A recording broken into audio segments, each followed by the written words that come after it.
Hello, MCU fans. Today is going to be my breakdown and reaction to I Am Groot Season 2.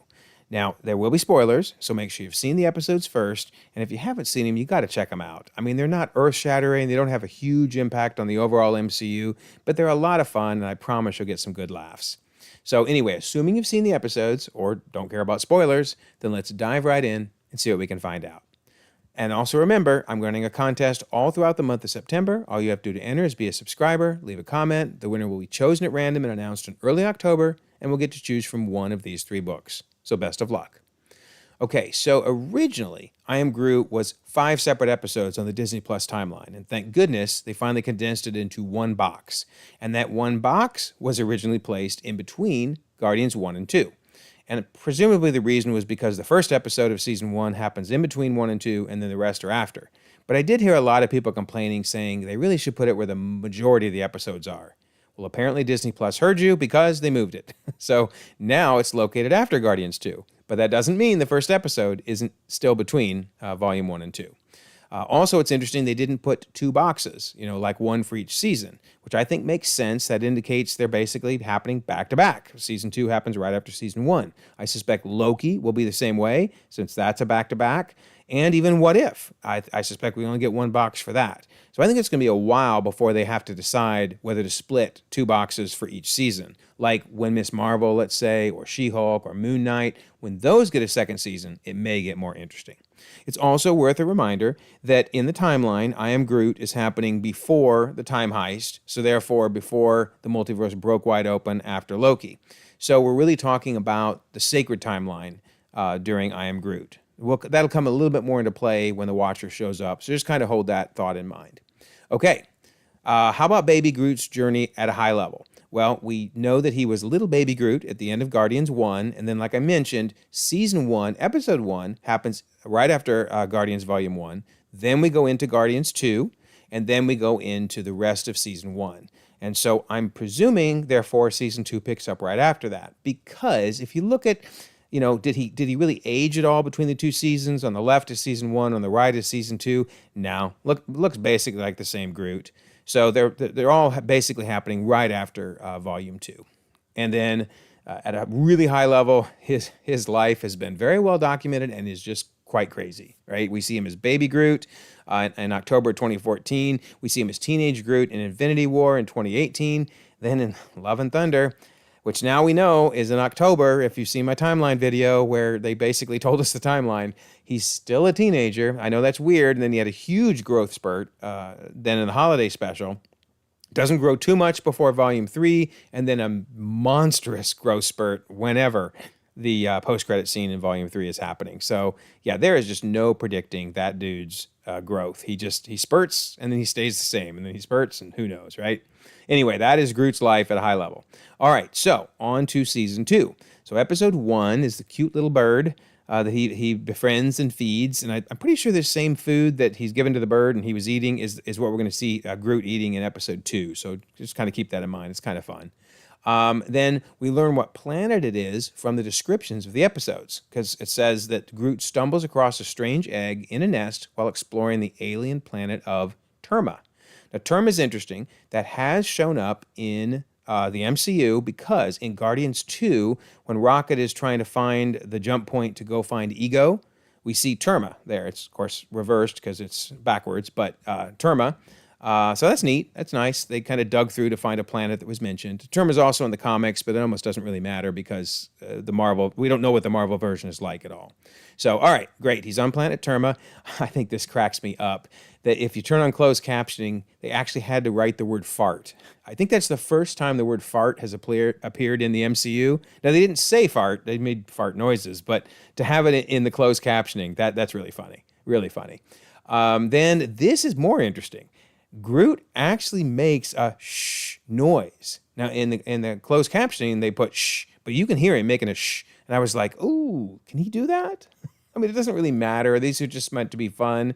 But still, I guess it's not technically a word. It's more of a sound. But that was interesting. It was very interesting. Didn't expect that. And then he does something that I'm hoping no kid watching this does. Mommy, can I put my pet inside a duffel bag? Groot did it. Oi. Not good. Not good. Anyway, obviously Groot then returns the little birdie eventually to his mom, and they fly off. So pretty simple episode. A couple good gags, but nothing major. Then I do want to point out a couple things in the credits. Under the additional voices, Fred Tedescory, hope I said that right, he also voices Devil Dinosaur on Moon Girl and Devil Dinosaur's show, so that's kind of funny. And then D. Bradley Baker, man, that dude is everywhere, especially Star Wars. Almost every single episode of Star Wars, he will be an additional voice. So very cool. It's also worth noting that James Gunn gets a special call out, a special thanks. Now, he's not responsible for the series. In fact, we learned that. There's a comicbook.com article where they ask Kirsten Lepore, who did the directing of the series. Notice she says in the last sentence, Gunn did not play a role in creating I Am Groot's second season, but he did give his blessing. So that's cool. I don't know if that means he's now accepting it's canon, because remember, he said I Am Groot is not canon. But oh well, Gunn cracks me up. But very cool. Glad he got the call out, and happy to hear he gave his blessing. Also, every one of the credits ends with a cute little message. No tree creatures, terma birds, or big mamas were harmed during the making of this short. So glad to know the bird's okay, and Groot's okay too. All right, so episode 2, notice here he is eating those snacks. I think that's the same thing from episode 1. That's kind of fun. And he's playing a big-time old-school video game. And the video game has a ton of Easter eggs in it. So I'm pretty sure the purple warrior on the left is a scroll. Sure looks like a scroll. I don't know about the blue and purple warrior on the right. Anybody have any ideas? Let me know in the comments. On the left, I think you can see Howard the Duck dancing there. Maybe in the middle is Valkyrie, potentially. But then on the right is one of the guards from Sakaar. In fact, here's a picture of him. So I'm pretty sure that's him.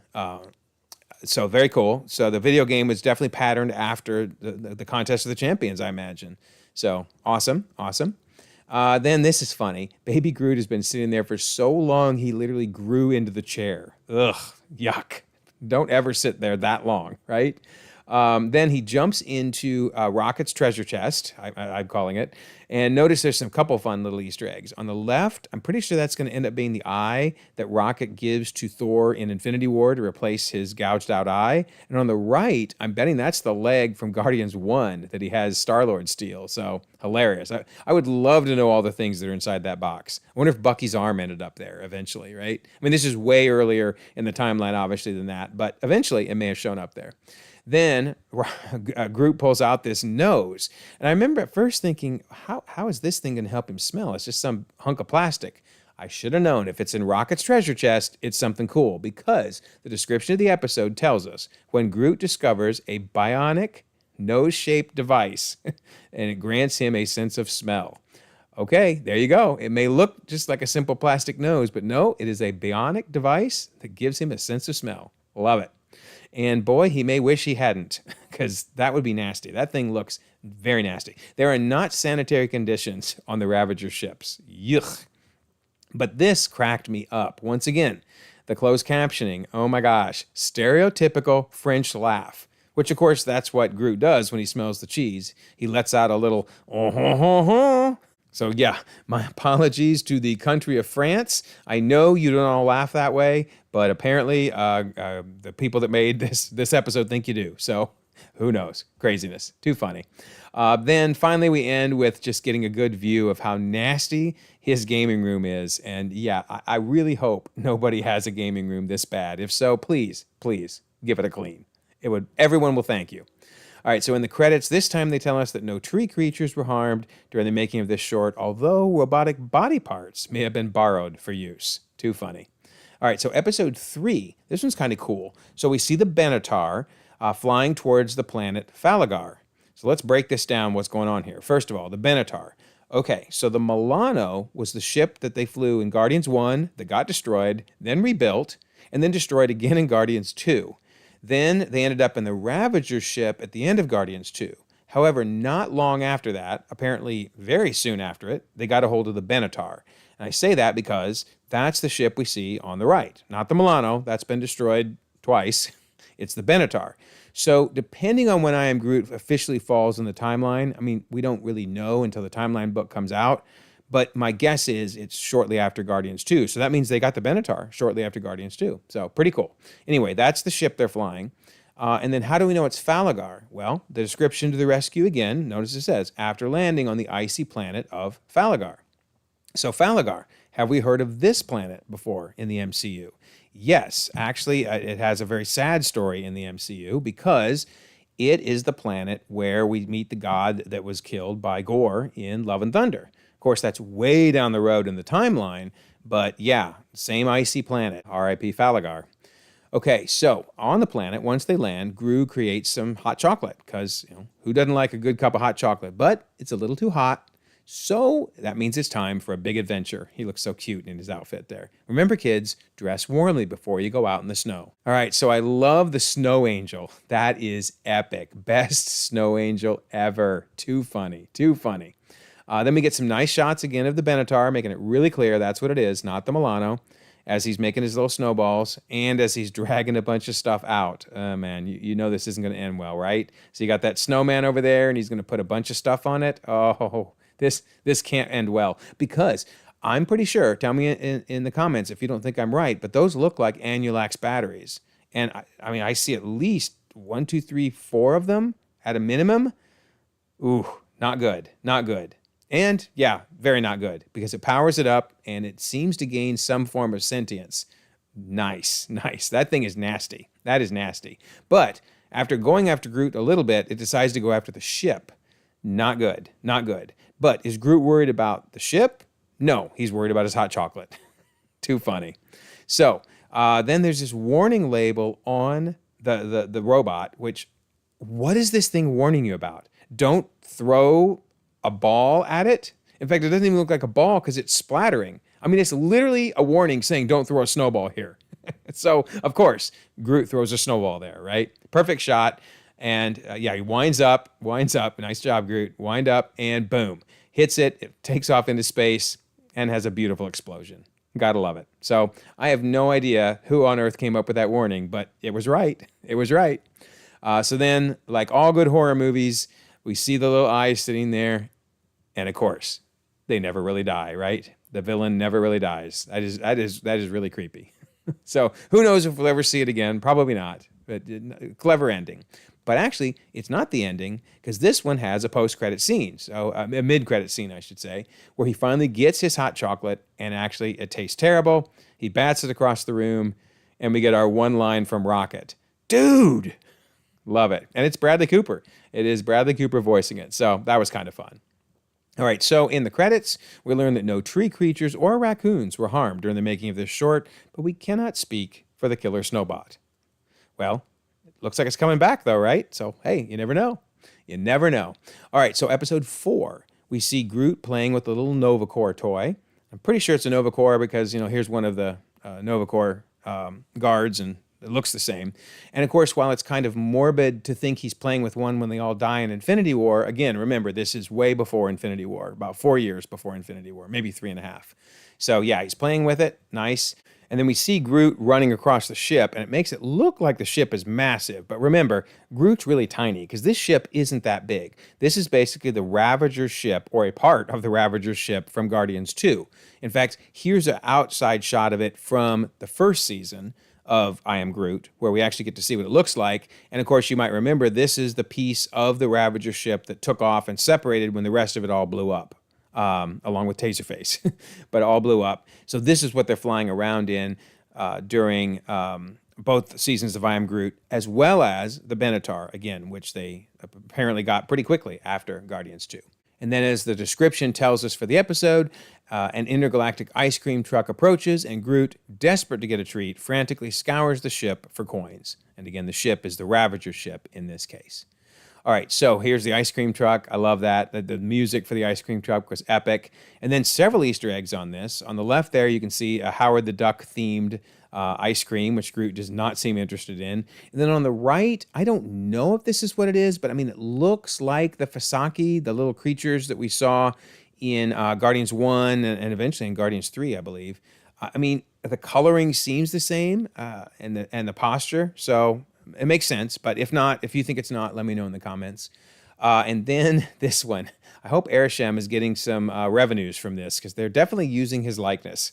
That is funny. That is really funny. Now, whether Groot actually understands that that's Arishem or whether he just sees, 6 little yummy treats on an ice cream, a chocolate ice cream, who knows?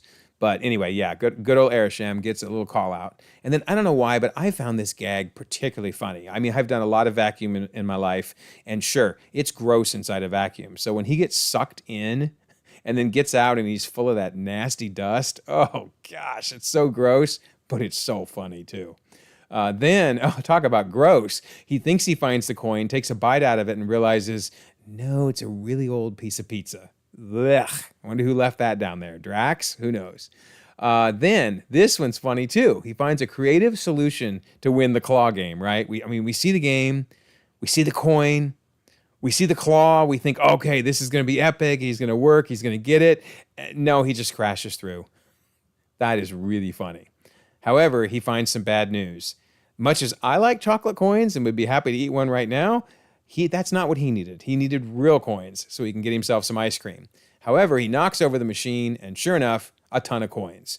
So he jumps in a small little shuttle pod, I'm assuming. I love this shot where you can see the ice cream truck as he's flying up to it, but he flies a little too fast, we're going to see. Yes, he does get his ice cream, his Arishem ice cream, and apparently really didn't want that Howard the Duck ice cream, but I'm telling you, I'm kind of thinking that looks tasty. I mean, it would probably bite you back for trying to eat it, but still, it looks good. But the Nova Corps does not look happy. It's kind of interesting because, of course, we know tragically they're all wiped out, all the Nova Corps in Infinity War. But again, this is well before that in the timeline. However, a bunch of them got wiped out in Guardians 1. But this is our proof that there's still some around, which is great. But yeah, they're not real happy with him apparently at least damaging, if not destroying, that ice cream ship. All right, so we learn at the end that no tree creatures or intergalactic ice cream ships were harmed during the making of this short, but that all sweet treats were thoroughly sampled and tested for safety reasons. Nice. So then, the last episode, the most interesting one, right? The one we were waiting for, the Watcher. We were wondering, is the Watcher just going to have one small little role and they're just teasing us? No, actually, the Watcher had more screen time in the episode than Groot. So this is pretty cool. So he gets his beginning, intro he gives, I am the Watcher, your guide through the vast realities of time. But that's a little different than he's later going to say. Remember, this is well before Loki in the timeline. Because in What If, he says, I am the Watcher, I am your guide through these vast new realities. So that's kind of interesting, right? He's stressing new realities here, versus in I Am Groot, he just says, through the vast realities of time. Now, if you've watched some of my videos on Loki, you know that my theory, based on what the director said, is that the multiverse has always been there, even when the sacred timeline was created by He Who Remains, because we learn that he isolated it. He didn't destroy the multiverse. He isolated the sacred timeline from the rest of the multiverse. So it does raise the question then, was this Watcher, Uatu, presumably, only watching the sacred timeline, or was he watching the rest of the multiverse too? The way he says vast realities of time, it could go either way. So, we don't want to try to put too much thought into all this when it was mostly just meant to be fun. But yeah, it's just kind of interesting to see the Watcher well before the What If series and when the sacred timeline was intact and isolated again from the rest of the multiverse. All right, so what's also kind of cool is this would be, from a timeline standpoint, within a month, 2 months at most, maybe, after the Guardians 2 appearance by the other Watchers. So I was kind of hoping Uatu would say hi to him, but and we'd see how they're connected. So maybe one day. I mean, I know this also was just really a gag that Gunn kind of put in while they were jumping around across the universe in Guardians 2. But still, it'd be nice to know if there was any connection here. And of course, it gave us that awesome Stan Lee cameo, R.I.P. Stan. It was hilarious, right? And then in the post-credit scene, they left him there. So I was also kind of hoping somebody might rescue him, but I realized that probably wasn't going to happen. But nonetheless, it's kind of weird to think that we're talking just maybe a month after this particular scene is when the I Am Groot is happening.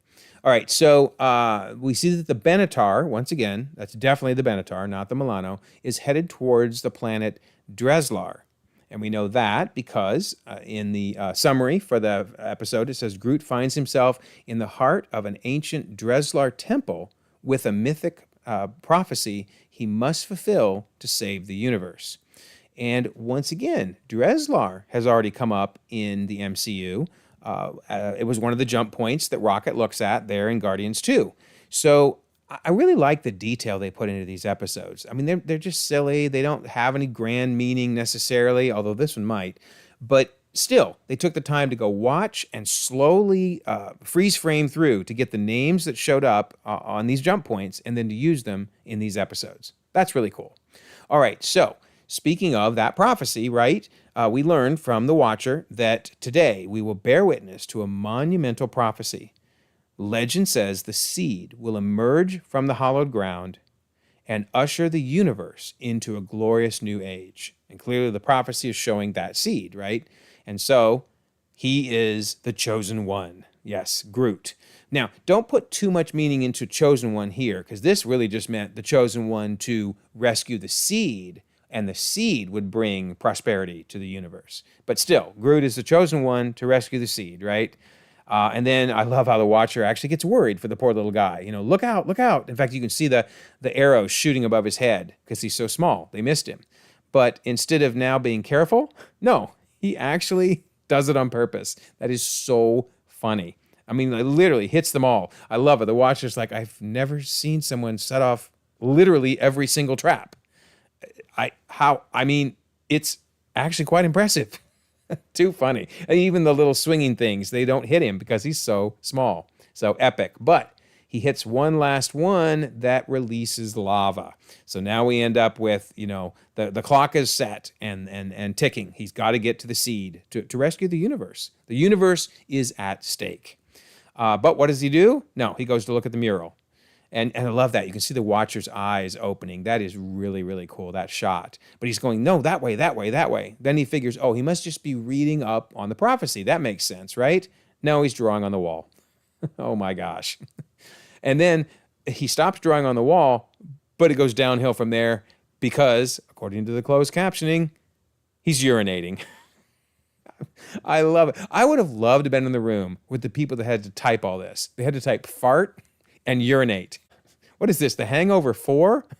This is the Groot episode, not a hangover movie. Anyway, I love it. I love it. And then, of course, on top of that, they had to type the words relieved himself. And the Watcher, Jeffrey Wright, had to say the words relieved himself. Jeffrey Wright had to be having a blast with this episode because he has to be so serious in the other ones. he had some fun with this one. But finally, Groot heads over there, but then it looks like he can see the Watcher. Notice the Watcher even tries to hide a little bit. He's like, can he see me? And then this is interesting. He says, no, I'm a fifth dimensional being. Like, he can't surely see a fifth dimensional being. So let's pause on that for a second. What does he mean by fifth dimensional being? Well, assuming, again, that his narration gives us a hint, he says time, space, reality. Well, space is the first three dimensions, length, width, height. Time is considered the fourth dimension, so reality, I guess, is the fifth. That's why he can see across time and across all realities. So, wow, a fifth dimensional being. That's pretty cool. I don't remember that they've ever called him that before, so that to me was really interesting. But maybe they have and I just missed it. Then he's supposed to now be rescuing the seed because the lava's coming, but no, he takes a power nap. Nicely done. Nicely done, Groot. But when he finally wakes up, then, yeah, it looks like it's going to happen. Groot is finally on mission. He's going to rescue the seed. Everything's going to be fine. And no, he just goes to find his ball. The Watcher cracks me up. You can tell he's just getting so frustrated. Then, as he says, the universe is doomed. We're doomed because it's all going down the drain. And then this was so well executed. I love this. You literally see the Watcher closing his eyes and saying, I can't watch this. Yeah, the Watcher literally can't watch it. That's epic. But then when he opens his eyes again, he has to wonder, was the prophecy wrong? I mean, the universe isn't destroyed. It was supposed to be a small little vessel of great potential would sprout from this very place, spreading peace and joy throughout. And then it hits him. Groot is the seed, right? Groot is the seed. And that the prophecy was metaphorical. It all ties back to Guardians 2, right? Taserface. Metaphorical. But yes, it was a metaphor. And that actually Groot, it's Groot that's going to bring about the peace. I love then when the Watcher says that that's what I get for skimming the prophecy. But we all skim, right? I mean, you guys are skimming right now. You're watching this at 2 times speed, right? You can admit it. That's okay. I'm not offended. But yeah, I watch videos at 2 times speed. But yeah, we all skim, but the Watcher is not allowed to skim. But he did. He did. And then as the ship flies away, he says, "Go forth, little seedling. I know you'll make us proud." And then how does he keep doing that? So I don't know whether this episode is really nothing more than just fun. That's probably what it is. But they have at least set it up that Groot is going to have some very important role to play, maybe in Secret Wars, right? And that he can actually see fifth dimensional beings. Wow. So is he some type of cosmic being? Does he have a cosmic seed in himself? Very interesting. So let me know what you think. Is it A, that this is all massively important and Groot is going to play a huge role in saving the universe? Or B, they're just having fun? It's probably a little bit of both, right? Anyway, I love it. I love it. And remember, James Gunn gave his blessing, so he must have thought this was cute too. All right. The final end credit scene tells us no tree creatures, Dreslar seeds, or ancient temples were damaged or lost during the making of this short, but the same cannot be said for a certain fifth dimensional being's patience. I love it. Too funny. Too funny. All right, there you go. Groot Season 2. Don't forget, we have the contest. Be a subscriber, leave a comment, and the winner chosen at random and announced in early October. And, of course, we have the Discord server. I always like to mention that. You can notice on the server here, they're going, "Hey, where's your Groot video, man?" I know, I'm sorry. I got so behind because I did that big timeline video. But yes, we'd love to have you join. We'll leave a pinned comment with a link to the server. Also, it's worth mentioning on the server, we're going to be celebrating a different MCU project each day until the timeline book comes out. We'll go through each of the movies, the Disney Plus shows, and the specials. And right now, we're just getting started today with Iron Man. So it's a great time to join the server if you're not on there already. Also, if you don't mind, like this video, subscribe if you haven't already. You can check out more content, and we'll all continue to enjoy the ever-growing, ever-changing Marvel Cinematic Universe.